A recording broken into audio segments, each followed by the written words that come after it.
નમસ્કાર મિત્રો, આજના સમાચારમાં તમારું સ્વાગત છે। દેશ, દુનિયા અને ગુજરાતના તાજા, મોટા અને મહત્વના સમાચાર જાણીએ તે પહેલા ચેનલમાં નવા હોય તો ચેનલને સબસ્ક્રાઇબ અને લાઇક કરી દેજો।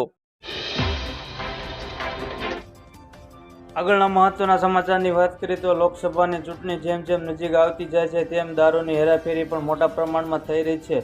દરમિયાન પીસીબી પોલીસે વસ્ત્રાલમાંથી 2.80 લાખનો દારૂ જથ્થા સાથે એક શખ્સને ઝડપી લીધો હતો। પીસીબીની માહિતી મળી હતી કે વસ્ત્રાપુર વિસ્તારમાં આવેલા રામેશ્વર એપાર્ટમેન્ટમાં દારૂનો જથ્થો રાખવામાં આવ્યો છે।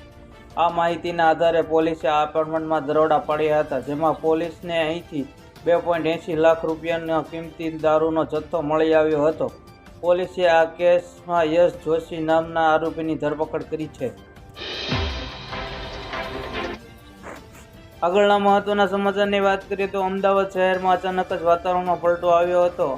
આગ ઝરતી ગરમી વચ્ચે ધીમે ધીમે કમોસમી વરસાદ શરૂ થયો હતો। અમદાવાદના છેલ્લા વિસ્તારમાં ધૂળની ડમરીઓ ઉડી રહી છે।